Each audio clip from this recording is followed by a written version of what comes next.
Apa saja yang membatalkan puasa itu Pak Ustadz?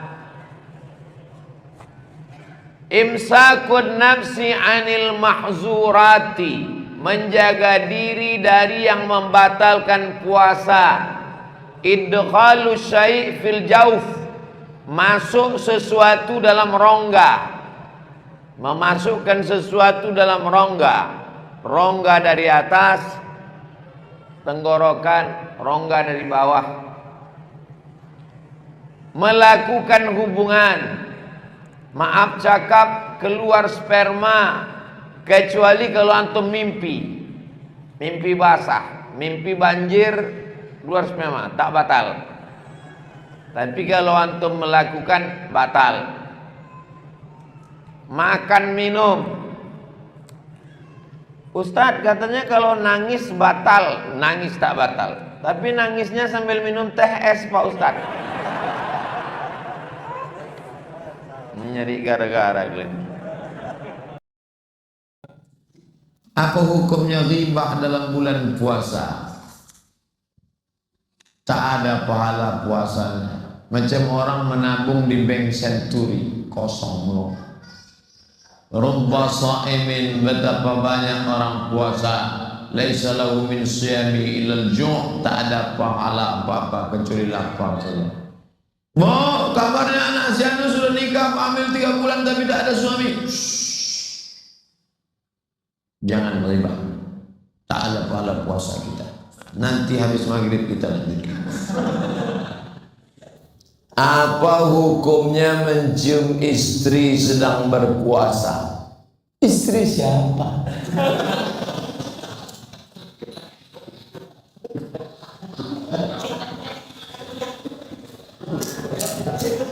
Kalau istri engkau yang kau cium, maka tak batal. Dalilnya Nabi mencium Aisyah. Tapi kalau dia ihtiyat, hati-hati, takut dia tak bisa mengendalikan hawa nafsunya seperti Nabi Muhammad SAW, maka dia ihtiyat, dijaganya. Tapi hukum aslinya tak batal. Tapi kalau sampai memperturutkan hawa nafsu, maka jatuh dalam batal, rusak puasanya.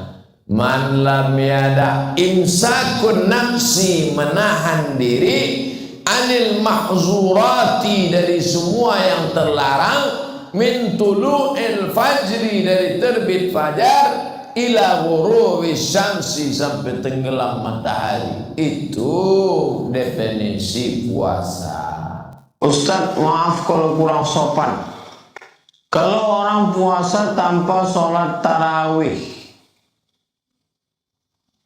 dan 5 waktu, omongannya jorok kasar, itu gimana Pak Ustadz? Apakah sah puasanya? Orang yang tidak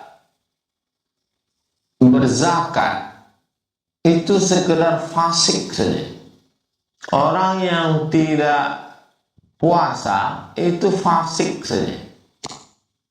Tapi orang yang tidak sholat, baca buku 99 tanya jawab sholat. Man taraka salata muta'ammidan, siapa yang meninggalkan sholat faqad kafar, dia bisa kafir. Oleh sebab itu maka jangan tinggalkan sholat.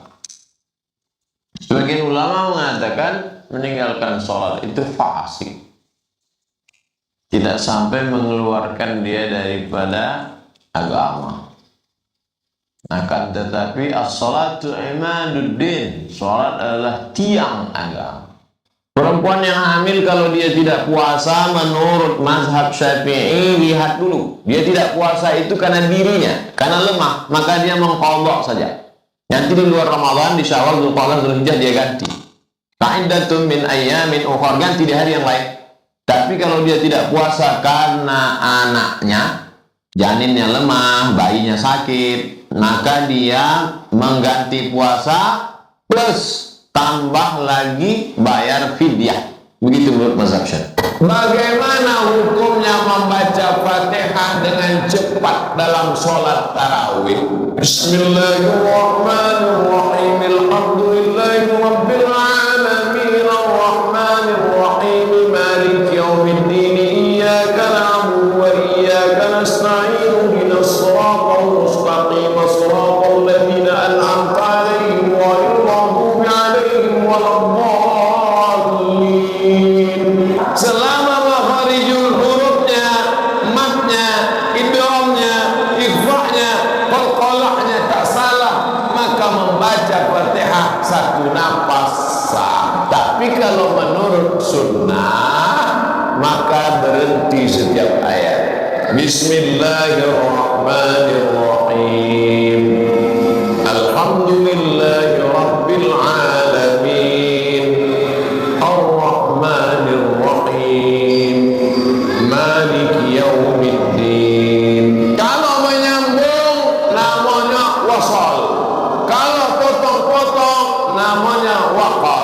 Selama bacaannya betul sah. Diterima tidak jikalau kita puasa tapi mandi junubnya setelah sahur, setelah subuh. Setelah azan subuh baru mandi junub karena kesiangan. Akan tetapi kita mendahulukan sahur dulu. Dia junub, makan sahur, habis sahur azan, tertidur. Apa pendapat ulama? Kata Imam Nawawi, ajma'a ahlu hadhil amsar, sepakat seluruh ulama di berbagai negeri ala sihhati shaumil junubi, bahwa orang yang junub ketika subuh itu puasanya sah, sawa'un kana min ihtilamin aw jima'in. Apakah dia junub itu karena sebab ihtilam, mimpi basah, atau karena hubungan kelamin. Nah, jadi lanjutkan puasa. Cuman yang perlu diingat, junubnya itu sebelum azan subuh. Ayah saya dulu orang suka judi, minum. Sekarang dia menderita mah akut. Badannya tak, lambungnya kronis, dia tak dapat berpuasa. Namun dia pernah puasa, dia pingsan. Apakah kewajibannya dapat gugur? Dia tak wajib puasa. Dia tak wajib puasa. Masuk dalam wa 'alal ladzina yutiqunahu, dia termasuk yang tak boleh puasa. Maka dia membayar fidyatun ta'amu miskin. Ambil beras 1,5 kilo, lauk pauk, sayur mayur, kasih kepada miskin. Ini untuk ayahku 1 hari, besok 2 hari. 1,5 kilo tambah sayur mayur, lauk pauk. Apa yang lauk kita sore nanti itu kasih. Jangan makan puasa pakai ayam, dikasih ikan asin, ikan bilis. Ada yang bertanya, Ustaz, seorang ibu punya anak sakit kanker, cancer, 2 tahun lalu. Sakit pertama dia tak sanggup puasa, dibayar fidyah. Tahun kedua sakitnya tak mau bayar fidyah, dia tak mau mengqadha, tapi hanya mampu mengqadha 8 hari, setelah itu dia meninggal. Berapa puasanya yang tinggal? Maka dibayarkan fidyah. Karena penyakit kanker, penyakit akut yang tak mungkin sembuh sampai mati. Penyakit yang bisa sembuh diqadha. Demam, batuk, muntah-muntah, itu qadha. Tapi penyakit yang tak sembuh sampai mati maka tidak diqadha, tapi bayar fidyah. Mah akut, kanker akut, dan lain-lainnya yang berat-berat, maka dia tidak diqadha tapi membayar fidyah. Bagaimana orang yang kerja untuk menafkahi keluarga tapi meninggalkan puasanya karena pekerjaan yang diembannya sangat melelahkan? Bagaimana pekerjaannya itu, apakah boleh atau tidak? Sahibus sun'ati syaqati alladhi yahtaju hirfatuhu litahsili nafaqatihi wa nafaqati iyalihi. Orang yang pekerjaannya berat, tapi dia mesti juga bekerja untuk memenuhi kebutuhannya dan kebutuhan keluarganya. Yajibu alaihi an yusri' fi siyam. Dia wajib pagi-pagi itu makan sahur dan berniat puasa. Jadi tak boleh dia los tak berpuasa. Pagi itu dia makan sahur. Istrinya menyiapkan makan sahur. Dia tetap nawaitu shauma ghadin an adai fardhi syahri ramadhan hadis sanati lillahi ta'ala.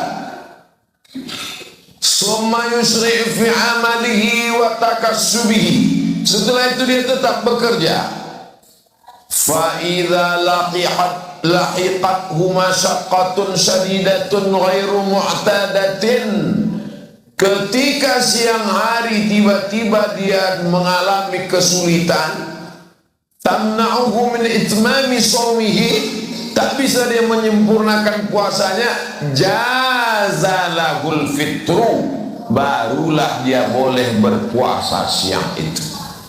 Diteleponnya bininya, "Dek, tampaknya abang udah mau mati nih." "Ah, buka bang, buka. Ah, buka deh. Nanti kembali tak usah kau masak ya." Setiap hari begitu. Mungkin hari itu aja, besok dia. Jadi bukan asal-asalan. Tak usahlah kau masak sahur. Aku kerjaku berat ini, nampaknya di siang nanti udah mau mati nih. Bukan mau mati, belum mati lagi. Ini Ustaz ambil dari mana ini? Nama kitabnya Al-Fatawa Al-Hindiyah juz 1 208. Lihat juga Hasyiah Ibni Abidin juz 2 420.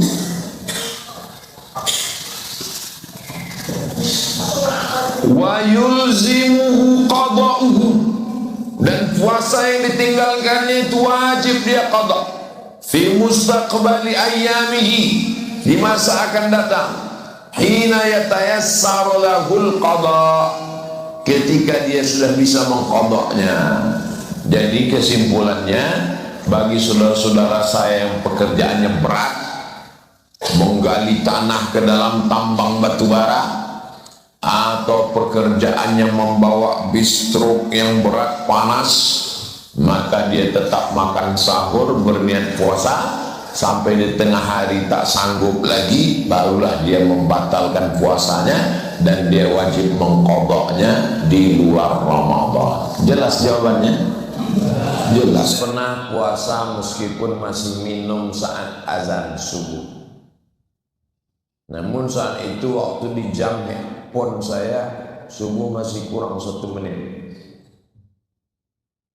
Azannya kecepatan 1 menit. Apakah puasa saya tetap sah? Jam 4:08 sudah ditetapkan oleh Badan Hisab dan Ruqyah. Di Kementerian Agama ada satu namanya BHR, Badan Hisab dan Ruqyah, yang menetapkan 1 Ramadan, 1 Syawal, dan yang menetapkan waktu sholat. Kalau sudah jam 4:08, maka yang jam 4:08 dia minum, puasanya batal. Tapi ada dalam hadis itu Pak Ustaz, apa kata Nabi? Siapa yang makan lalu kemudian mendengar azan, maka selesaikan makanannya. Makan dia, falyamdi, selesaikan makanannya. Itu dibaca syarah penjelasannya. Zaman Nabi mereka azannya sebelum masuk waktu. Jadi kalau masuk waktunya jam 4:08, dia azan jam 4:06. Maka ketika dia azan, Allahu Akbar, Allahu Akbar, belum masuk waktu. Dan ketika nanti di ujung-ujung As-salatu khairum minan naum. Baru masuk 408. Maka saat Allahu Akbar di awal itu belum masuk waktu. Begitu kata penjelasan ulama. Tapi rata-rata muazin kita azan itu tepat masuk waktu. Ini kasusnya beda. Kata beliau, waktu itu di handphone saya belum masuk. Sedangkan yang masjid sudah azan. Kalau begitu gimana caranya? Kita seragamkanlah handphone kita dan jam kita mengikut jam itu sekarang. Apa hukumnya lupa membaca niat? Nawaitu shoma ghadin an ada'i fardhi syahri Ramadan hadhihi sanati lillahi ta'ala.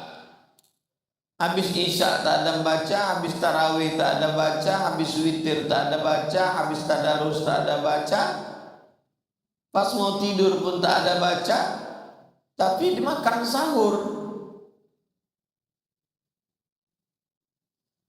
Buka kitab Al-Asbah wan Nazair Imam Jalaluddin Abdurrahman As-Suyuti. Mahallun niyati al-qalbu. Tempat niat adalah hati. Tempat niat itu di hati. Tempat niat di hati. Lalu yang nawaitu shoma ghadin an ada'i fardhi syahri Ramadan hadhihi sanati lillahi ta'ala, itu bukan niat. Itu lafaz untuk menguatkan hati. Jadi dengan makan sahur itu antum sudah berniat. Tapi saya ragu Pak Ustadz. Karena ragu itulah maka habis tarawih itu naulis sahum yarhamkumullah nawaitu shoma ghadin an ada'i fardhi syahri Ramadan hadhihi sanati lillahi ta'ala. Menghilangkan was. Itu guna lafaznya. Usolli sunnatat tarawih. Usolli sholat. Gimana niat tarawih? Tarawih. Usolli sunnatat tarawih raka'ataini ma'muman lillahi ta'ala. Itu bukan niat. Itu lafaz. Niat itu dimana? Niat itu tidak.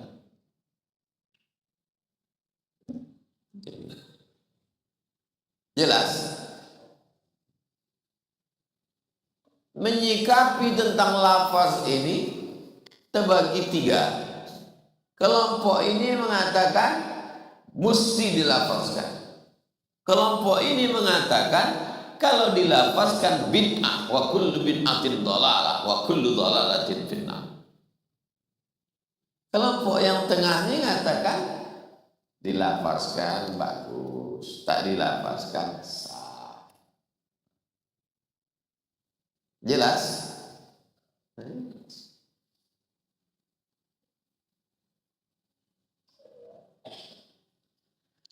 Jika semua sudah tertulis dalam takdir, mengapa aku harus berdoa? Yang pertama, karena Nabi berdoa. Nabi sampai dia shariful aqlam. Pena ini kalau dituliskan ke batu tulis, ini batu tulis. Kalau dituliskan kan berbunyi deh, krik krik krik. Nabi waktu Isra Mi'raj tuh sampai dia ke shariful aqlam, tempat pena bergeser tuh, dan didengarnya bunyi pena tuh bergeser waktu Isra Mi'raj.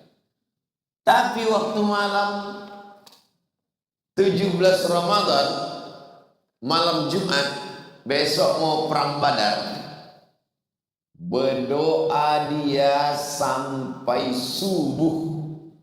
Sorbannya jatuh di hembus angin, tak dipedulikannya. Datang Abu Bakar Siddiq menaikkan sorbannya ke teguk. Cukuplah itu ya Rasul. Nabi yang sudah sampai ke Lauhil Mahfuz menengok tulisan takdir itu tetap mengatakan, ini kau tak berdoa? Sudah tertulis.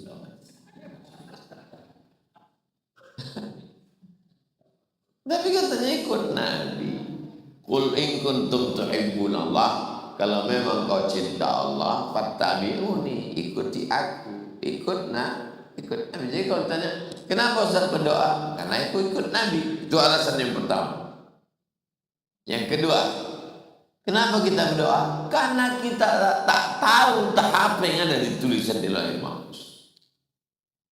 Tak tahu saya apa yang tertulis di Lauhil Mahfuz itu. Apakah hari ini saat keluar rumah saya akan melanggar ayam? Tak tahu saya. Maka saya berdoa kepada Allah, ya Allah, jauhkanlah kami ini daripada melanggar ayam, melanggar anak ayam, melanggar tai ayam. Jangan sampai kami terpijak ayam, terpijak telur ayam, terpijak tai ayam. Bang Umar duluan, beliau mau mengajar pesawat penerbang. Jumpa lagi loh. Waalaikumsalam.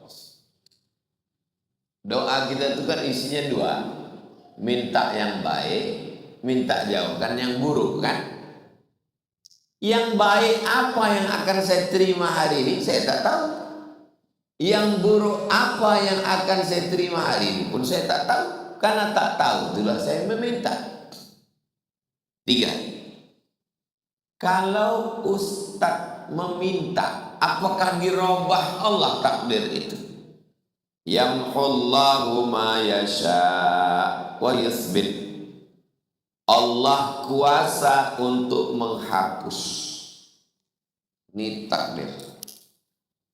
Yamhullahu ma yasha. Allah kuasa untuk menghapus. Wa yasbit. Allah kuasa juga untuk membiarkan. Wa indahu ummul kitab, karena dia yang punya kitab itu. Kita serah dia, orang dia yang punya.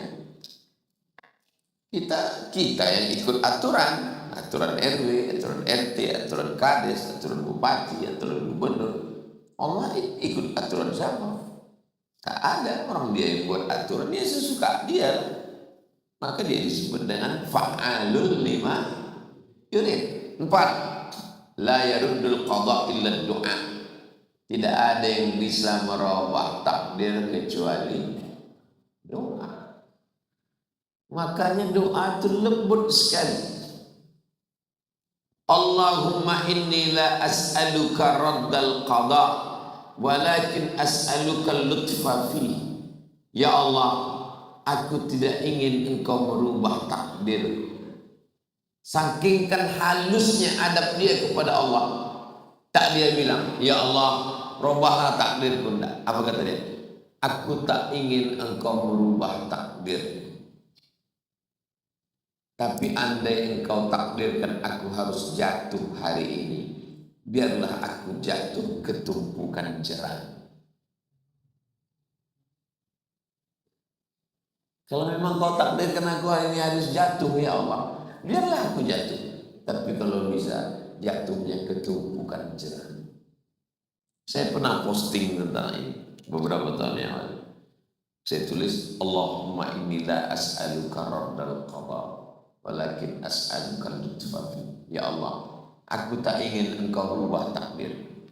Biarlah macam itu. Tapi kalau kau takdirkan aku harus jatuh hari ini, biarlah aku jatuh dalam tumpukan jerami. Komen di bawah, kalau saya Pak Ustadz jangan jerami, tempat tidur lah Pak Ustadz. Tak apa-apa di bawah.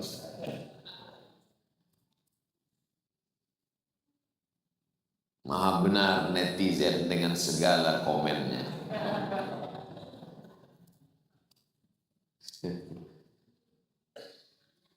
Kenapa kita berdoa?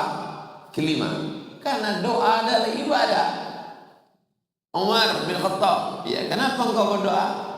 Aku tak tahu doaku diterima Allah atau tidak, tapi aku terus berdoa. Kenapa? Karena doa ibadah. Kau kenapa sholat?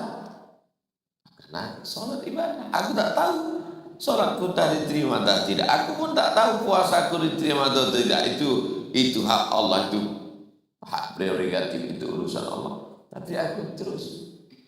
Kalau jumpa kita hari ini ada orang tak puasa, tiba-tiba siang nanti terjumpa di rumah makan hantu,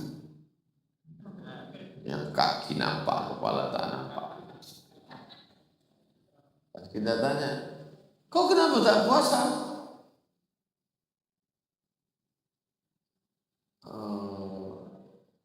Iya, kalau diterima puasa kita semalam, kalau tidak, kita tak. Itu bukan urusan kita.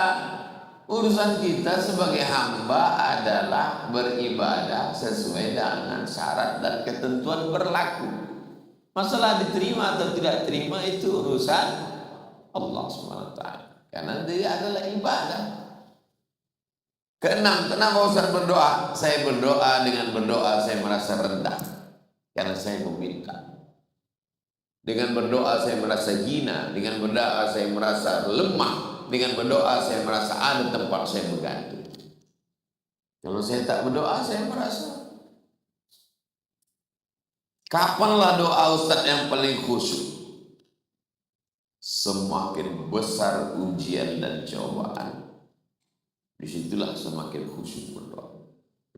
Jadi kalau antum ada ujian dalam hidup, sebenarnya Allah sayang sama antum. Allah ingin supaya sujud antum lebih lama, hati antum lebih khusyuk. Saya berdoa biasa-biasa, doa standar biasa. Tapi kalau lagi sedang susah,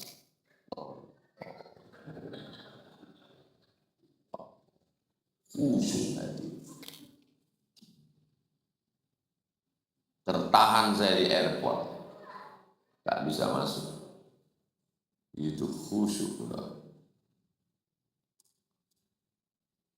Jadi di situ saya paham, Allah mau menunjukkan kita tak berdaya. Di saat kita berdoa, itulah kita tak berdaya. Orang sombong tak mau berdoa. Kau tak berdoa, tengok kau selesai sholat, tutup pulang. Alah, yang lama aja belum dikabulkan, boleh tambahin kembali. Orang kalau sudah puasa, jangankan untuk makan, kumur-kumur pun dia takut. Bolak-balik jamaah nanya ke saya, Ustaz, kalau sedang puasa kumur-kumur boleh apa enggak?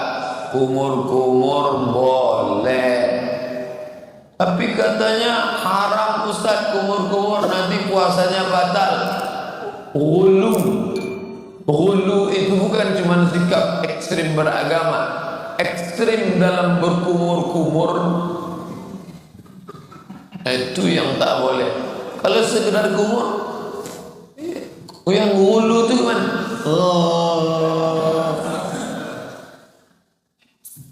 andai ini pakai kaca, sudah kelihatan airnya hampir masuk ke dalam. Hulu ekstrim. Makanya banyak kita lihat orang masuk kamar mandi, lalu kemudian dia tempat wudhu, dia ambil, hidupkan keran, ambil air, masuk. Sekali dia masukkan air ke mulut, tapi meludahnya sampai mungkin 5 kali. Kenapa ente meludah sampai 5 kali? Sekali aja kan habis. Saya takut air itu masuk membatalkan puasa saya. Gosok gigi. Berapa banyak orang yang bertanya, apakah boleh gosok gigi saat bulan Ramadan Ustaz? Boleh. Hanya saja sebagian ulama mengatakan setelah tergelincir matahari makruh. Jam 12, jam 1, jam 3, jam 4 itu makruh. Kenapa? Karena saat itu dia dalam keadaan amat sangat haus, kering. Banyak orang yang lesu, lemah, letoy, loyo. Setelah gosok gigi segar. Maka dia khawatir puasanya batal. Maka puasa membuat kita menjadi takut kepada Allah Subhanahu wa taala. Semua ibadah itu mengajarkan takut. Salat, Allahu Akbar, takut. Mana ada orang salat matanya jelalatan. Cantik juga masjidnya. Hebat. Baru kali ini lihat mimbarnya begini, pakai batu-batu. Gak ada. Orang sholat disuruh melihat tempat sujud. Takut kepada Allah SWT. Gatal, benar-benar gatal. Paling berani dia dengan menggaruk satu kali. Gatal juga. Gatal juga, berhenti, cari kalpana. Kena penyakit kurap, penyakit kulit. Oleh sebab itu sholat membuat orang merasa takut. Hanya saja limit waktunya sedikit, dari mulai takbiratul ihram sampai salam. Karena sholat adalah aqwalun, ucapan, wa af'alun, perbuatan. Mufattatahatun bit takbir, dibuka dengan takbir, wa muftatahatun bit taslim, ditutup dengan salam. Lalu kemudian puasa mendidik generasi ini untuk takut yang frekuensi waktunya lebih panjang. Berapa? 13 jam setengah. Dari mulai jam 5 azan subuh atau setengah 5 sampai buka puasa, terserah di mana. Di Sumatera jam 5 sampai 6.30, 13 jam setengah. Di sini pun di Pulau Jawa lebih kurang begitu juga. Andai dia setengah 5, nanti pukul 6, 13 jam setengah. Selama 13 jam setengah itu takut melihat sembarangan, puasa saya rusak. Takut berkata yang tidak benar, puasa saya rusak. Idza qulta li sahibika ansib, kalau kau katakan kepada saudaramu ketika khatib sedang naik khutbah Jumat, tiba-tiba engkau katakan kepada teman di sebelahmu, dia faqad lagauta, engkau sudah melakukan perbuatan lawa. Wa man lawa fala jum'atalah, siapa yang melakukan perbuatan lawa tiada Jumat baginya. Bagi orang yang sedang sholat Jumat, singkat pendek, khutbah Jumat paling lama 30 menit selesai, tapi tetap dia takut ada yang lebih panjang. Apa itu? Idza syatamahu ahadun, engkau sedang puasa, tiba-tiba ada seseorang ngajak kamu kelahi, au qatalahu, atau ngajak engkau berperang, mengajak engkau berkelahi, mengeluarkan kata-kata, falyaqul, hendaklah engkau mengatakan inni shaim, inni shaim. Katakan 2 kali, inni shaim, inni shaim.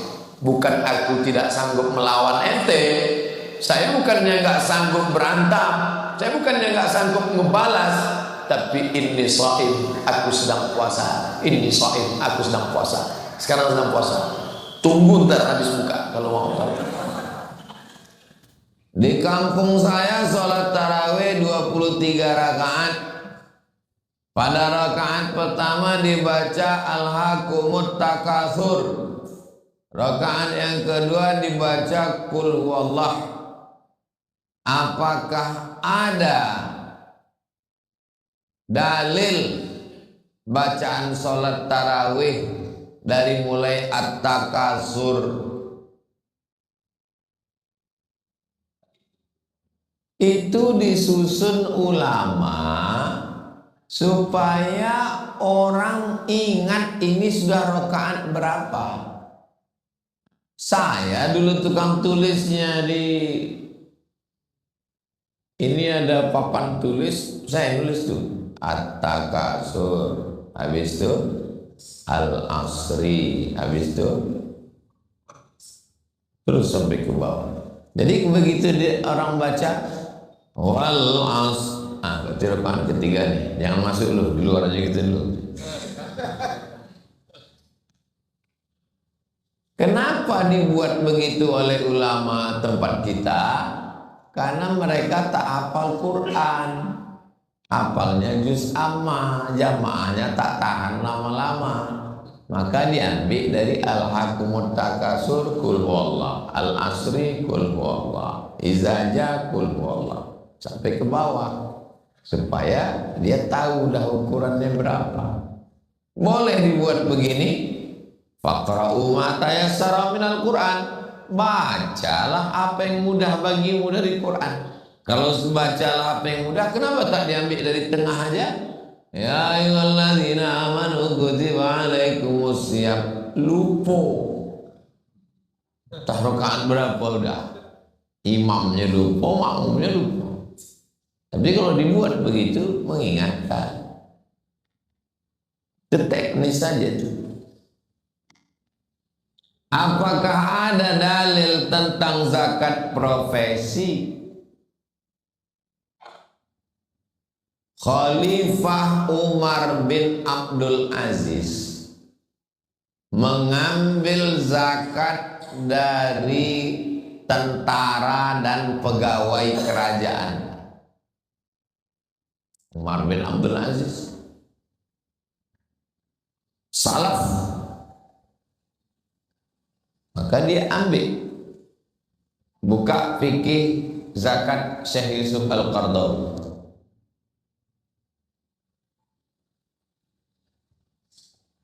Dalil lain, ada orang yang bertanam padi, pergi pagi ke sawah, balik petang. Pergi pagi balik petang, panen 520 kilo. Berapa harga bare Solo? Sekilo 18.000. 18.000 kali 520. Bersih udah dikupas, dapatlah 9.360.000. Kena zakat dia 10%. 9 juta cuman panennya, dapat zakat wajib 10% kalau tak hujan, tanda hujan. Kalau pakai irigasi 5%. Ada pegawai yang gajinya sebulan 10 juta, tak dikutip zakatnya. Mana letak keadilan Tuhan? Itu dibahas Syekh Sukarno. Kalau tak diambil zakat profesi, Basnas se-Indonesia zakat profesi. Siapa yang tak setuju zakat profesi? Salafi. Tak mau zakat profesi. Muhammadiyah zakat profesi. NU zakat profesi. MUI zakat profesi. Syekh Yusuf Qaradawi zakat profesi. Ada argumentasi bahwa fidyah itu 65.000. Apakah ada dalilnya fidyah itu 65.000? Fidyah minimal 1 mud, 750 gram. Jadi kalau sekilo 18.000, 18.000 kurang 2,5 ons. Tak sampai 18.000, tapi itu batas minimal, minim. Kalau ada yang menetapkan 65.000, itu yang menetapkan Majelis Basnas, Badan Amil Zakat Nasional. Tak sama antara Jakarta dengan lain. Ada beberapa daerah yang menetapkan 50.000. Bagaimana cara dia menghitung? Makan pagi 15.000, makan siang 20, makan malam 20. 20, 40, 55.000. Ini 65, berarti tambah TS 10. Makan pagi 15 lontong, makan siang 20, makan malam 20, TS 10, 65. Ada yang menetapkan pakai porsi. Porsi. Porsi itu maksudnya orang susah, orang VIP, orang VVIP. Kalau ada orang VVIP, kaya, pejabat, bangsawan, bayar 1 mud. Tak adil. Kaya, hebat, cuma bayar 1 mud, 7,5 ounce. Maka kata dia yang adil pakai porsi. Orang kaya biasanya makannya berapa? 2 juta. Nah, berarti 2 juta dia. Jangan waktu ngajak makan kawan 2 juta, pas giliran bayar fidyah 7,5 ounce.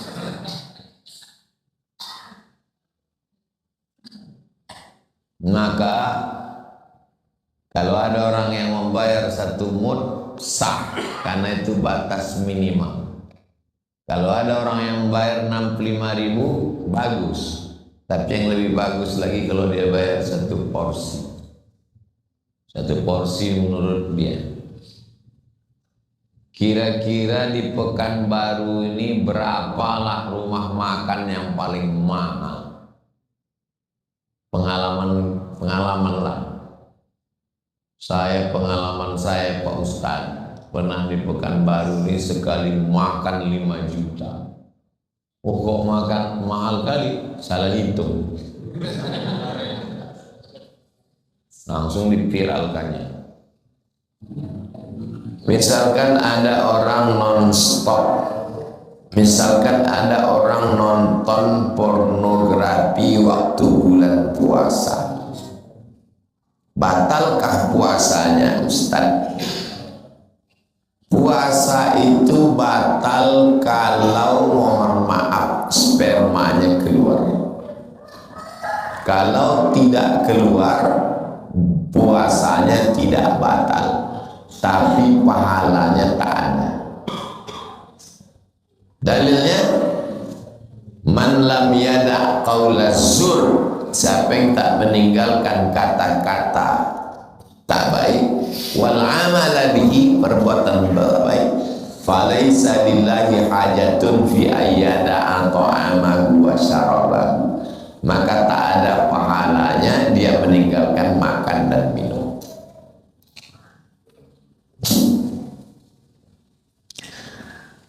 Menonton pornografi menyebabkan otak ini mengeluarkan suatu zat, sama dengan orang pakai narkoba. Maka muncullah disebut dengan kecanduan. Bedanya, kalau orang kecanduan narkoba, dia masih berselera menengok bininya. Orang yang kecanduan pornografi, dia kehilangan selera untuk menengok bininya. Kenapa? Karena pornografi lebih menarik dari bini. Jadi antum sabar-sabar aja dulu, nanti udah cukup modal kasih tahu ke saya, kita pinang anak tarbiyah sama syariah, terus dulu kita bayi yang 3 derajat mau 1 derajat. Gimana? Siap? Tunjukkan. Kalau ayah kalian tak setuju, nanti kita jumpai. Apanya maksud Bapak melarang anak Bapak dinikah? Bukan gitu Pak Ustaz, maksudnya aku yang mau nikah. Bilang lah, jangan nampak tahan-tahan anak ini.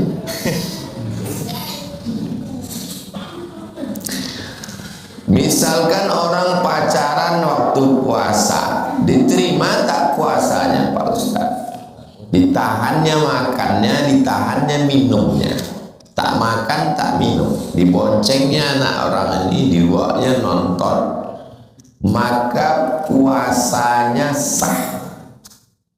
Artinya dia tidak perlu mengqadha nanti di luar puasa. Tapi pahalanya tak ada. Hanya sekedar menggugurkan kewajiban. Tapi jangan gara-gara ini, kalau gitu jalan aja. Bukan itu maksud saya. Orang kalau bertanya fikih, kita jawab fikih. Dia kan mau menanya puasanya perlu diqadha atau tidak. Tidak, puasanya sah. selama tak keluar sperma. Tapi kalau antum bonceng baru nengok keluar, batal. Secara fikih, kalau antum tanya fikih, saya jawab fikih. Tapi kalau masalah pahala, tak ada pahalanya. Sama juga dengan orang bicarakan aib orang lain. Ibu, bagi anak muda, yang menarik bagi dia pacar. Tapi bagi ibu-ibu, pacar tak menarik. Yang menarik bagi dia menceritakan aib. Pahalanya tak ada, kosong, pahala kosong. Amalan apa yang dikerjakan untuk mencapai malam Lailatul Qadar?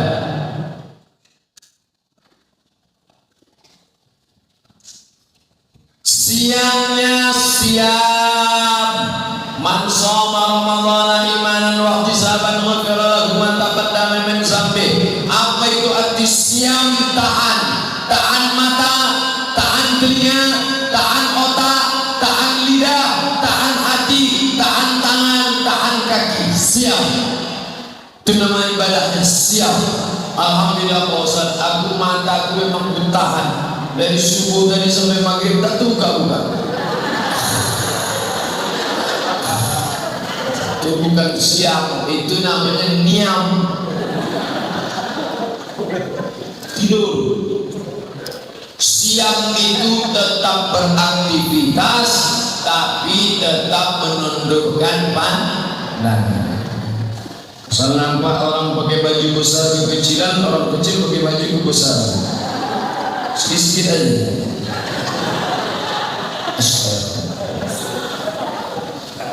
Tahan lidah, tak boleh cakap yang tidak. Siap. Assalamualaikum, waalaikumsalam.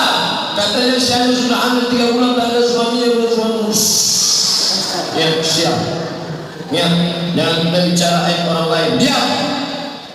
Tapi aku udah TM ini gimana? Nanti habis maghrib udah sembuh. Jadi siangnya disiapkan dengan siap, malamnya qiyam. Apa itu qiyam? Tegak. Man qama Ramadhana imanan wa ihtisaban. Siapa yang qiyam di tengah malam karena iman dan hanya mengharapkan balasan dari Allah, ghufira lahu ma taqaddama min dzambi. Habis maghrib ke isya, habis isya dengarkan kultum, habis itu tarawih, habis tarawih witir, habis witir tadarus, balik ke rumah jam 10 tidur. Jangan lagi nonton TV, nanti payah bangun tahajud malam. Jam 10 pulang tidur. Aku tak terbiasa tidur jam 10 Pak Ustaz. Gimana biar bisa tidur jam 10? Ambil antimo makan.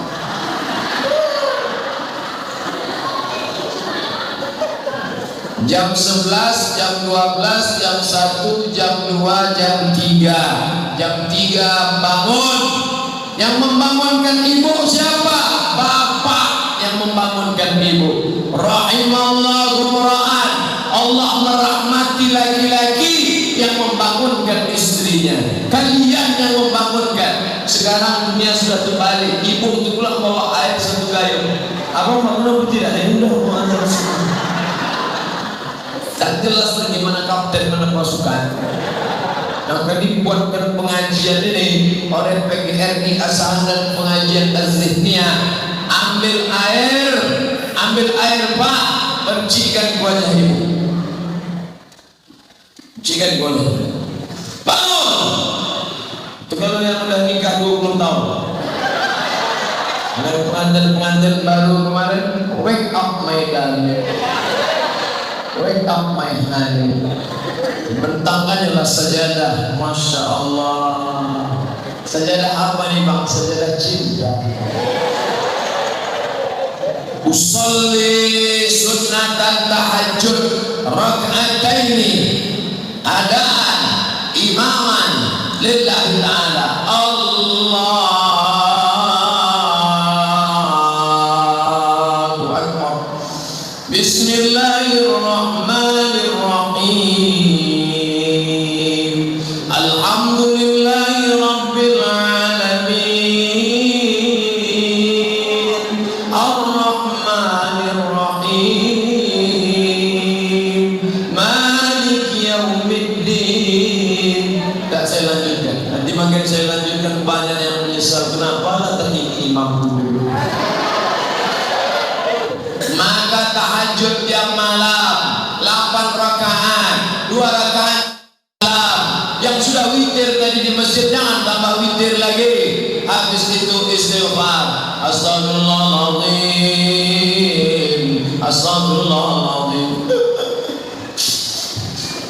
Ditanya sama istrinya, kenapa bang menangis bang? Masa lalu yang begitu hitam. Kenapa bang menangis? Adikku ingat adinda. Abang ingat apa? Mantan. Alamat tak makan sahur. Dosa-dosa itu tak usah diceritakan. Jangan dari dalam. Apa yang abang sedihkan di dalam tadi? Apa isinya? Kau belakang kau tengok. Insya Allah beramal dari malam pertama sampai malam terakhir, Allah akan berikan Lailatul Qadar insya Allah.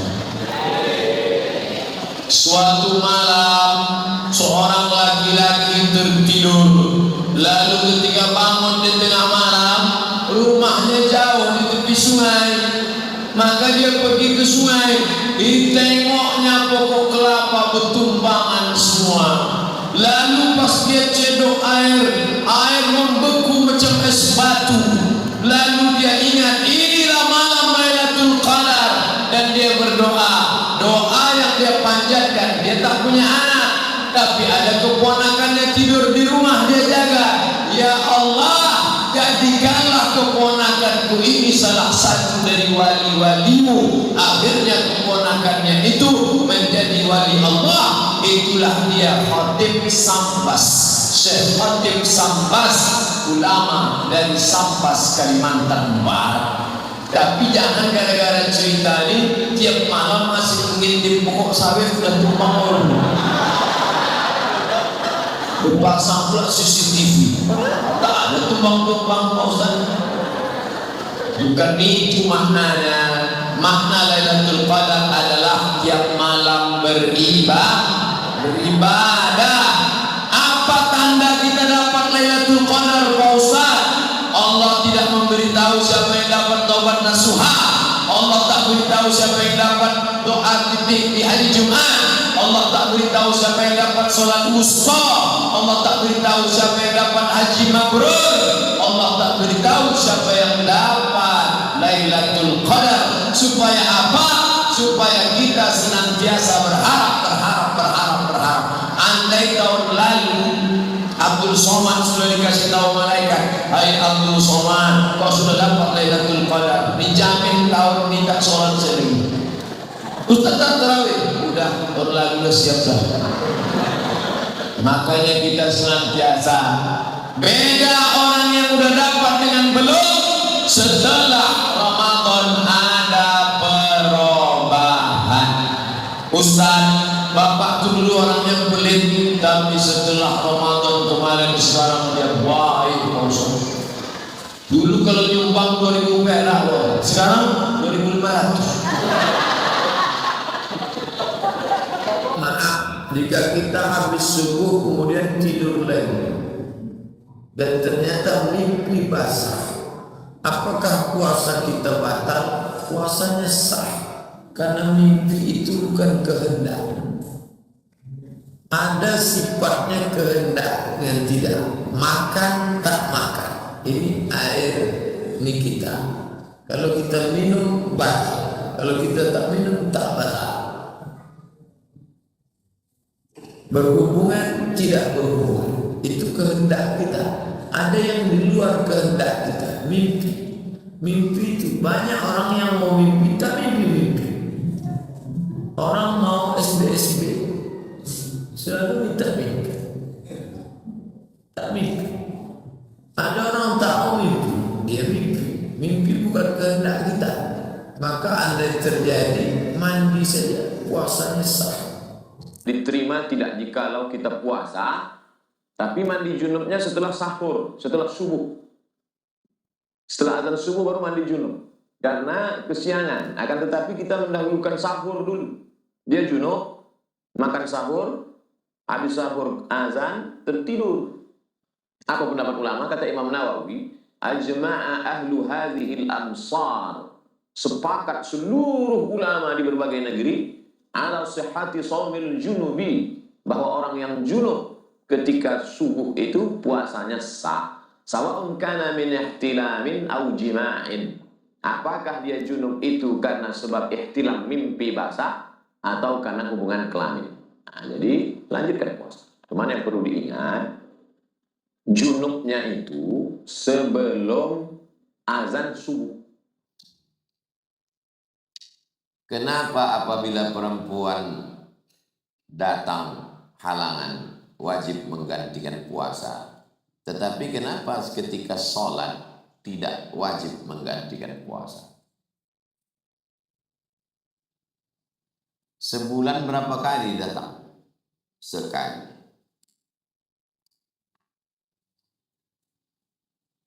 Kalau disuruhlah perempuan menggantikan sholat, maka amat sangat berat beban bagi perempuan. Apalagi perempuan zaman sekarang mengurus anak, mengqadha sholat karena datang bulan, mencari nafkah pula lagi. Suami di pula KDRT. Perempuan yang dijadikan dari tulang rusuk sekarang berubah jadi tulang punggung keluarga.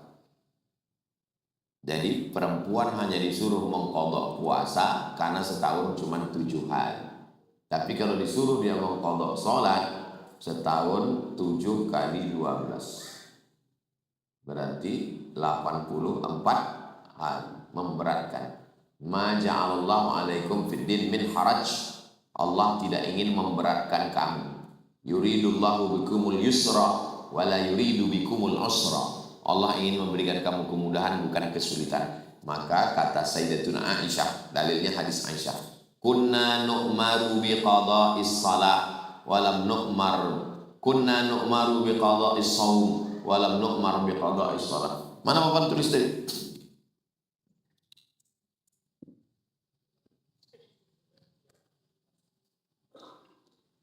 Saya tausiah, datang satu orang, Ustaz, tidak ada itu qadha salat. Tak ada itu qadha salat Pak Ustaz. Kenapa kau bilang tak ada qadha salat? Ini dalilnya.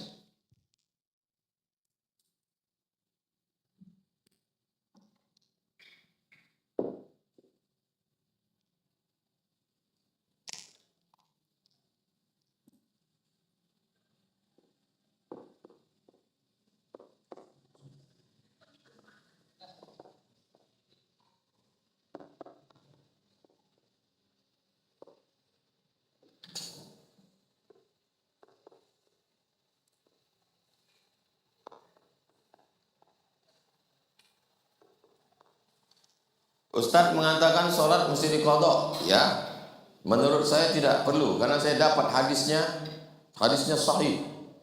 Kunna nu'maru biqada'is shaum wa lam nu'mar biqada'is shalah. Kami diperintahkan mengqadha puasa, kami tidak diperintahkan mengqadha sholat. Kami diperintahkan mengqadha puasa, kami tidak diperintahkan mengqadha sholat. Jelas kan?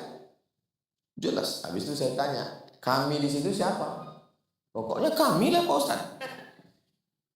Kau tahu ini ucapan siapa? Tidak, ini ucapan Aisyah. Ini ucapan Aisyah. Kami diperintahkan mengqadha puasa, kami tak diperintahkan mengqadha sholat. Kau Aisyah apa Abdullah? Kami maksudnya kami perempuan. Kami perempuan disuruh mengqadha puasa. Kami tidak disuruh mengqadha sholat. Dijelaskan dalam hadis. Maka penjelasannya hikmahnya karena puasa tak banyak, cuma 7. Sedangkan ini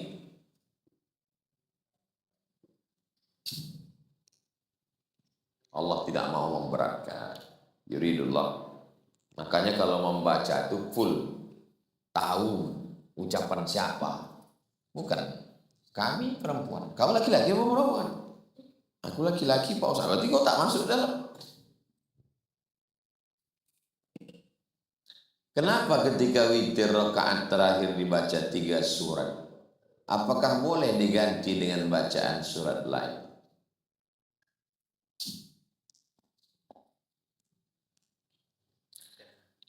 Kalau perintahnya kuat, wajib. Perintahnya tak kuat, sunnah. Kalau larangannya kuat, permanen pula. Jangan pakai lagi. Semua ini permanen. Ini pun permanen juga rupanya. Musibah. Kalau perintahnya kuat, wajib. Perintahnya tak kuat, sunnah. Kalau larangannya kuat, haram. Larangannya tak kuat, makruh. Kalau larangannya kuat, haram. Kalau larangannya tak kuat, makruh. Dah, berapa kotak? Perintahnya kuat, perintahnya tak kuat, larangannya kuat, larangannya tak kuat, tak disuruh, tak dilarang.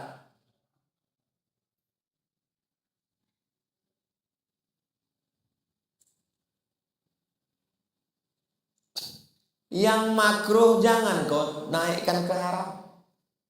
Yang sunat jangan kau naikkan ke, yang wajib jangan kau turunkan ke sunat.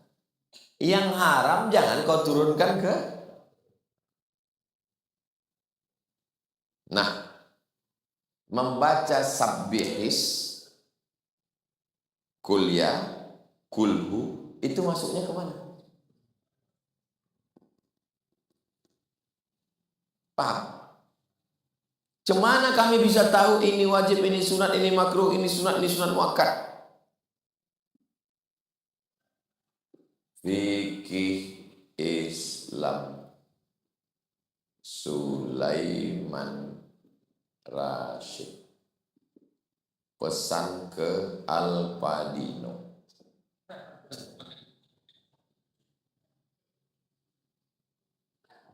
Tak tahu harga, kalau saya dulu beli 40.000. Masih. Supaya tahu mana rukun, mana syarat, mana wajib, mana sunat mu'ad. Jelas? Fikih Islam terlengkap paling bawah pakai bahasa Indonesia. Ditulis oleh Syekh Sulaiman Rashid, alumni Al-Azhar Mesir, 9 tahun, spesialis mazhab Syafi'i. Pulang ke Indonesia 1935. 10 tahun sebelum Indonesia merdeka, dia sudah tamat dari Al-Azhar. Dari Lampung. Tamat dari Tawalib Padang Panjang. Sebelum itu ada lagi, 1925. Namanya Syekh Mahmud Yunus. Spesialis bahasa Arab. Mahmud Yunus. Hebat-hebat orang Indonesia. Di zaman Belanda bisa orang untuk ke Mesir. Kita udah merdeka, ke Jakarta pun susah.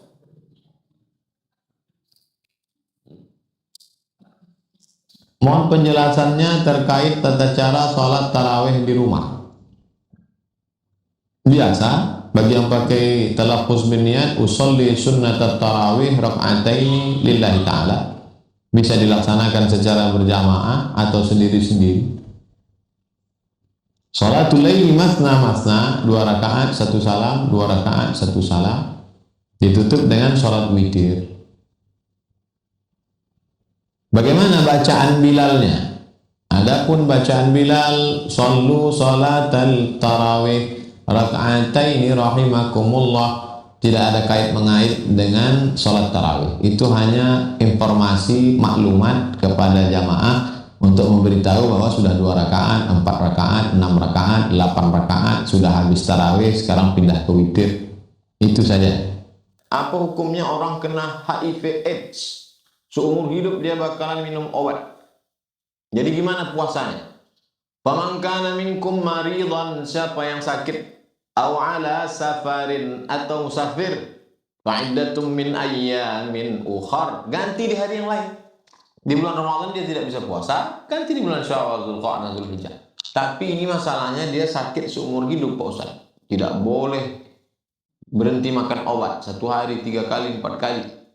Wa 'alal ladzina yutiqunahu, bagi orang yang tidak sanggup puasa di bulan Ramadan, Syawal, Dzulqa'dah, Dzulhijjah, Muharram, terus tidak bisa puasa, fidyatun ta'amu miskin, membayar fidyah. Puasa dia yang tinggal itu ditebus dengan membayar fidyah. Seminim-minim fidyah, satu hari satu mud. Satu mud itu 750 gram beras. Minim. Tapi kalau dia kaya banyak duit, jangan kasih minim. Pakai satu porsi makan. Makan pagi, makan siang, makan malam. Ada minum kopi susunya, buah, segala macam. Ini lebih baik. Mudah-mudahan Allah berikan kesembuhan, kesabaran. Wallahu a'lam.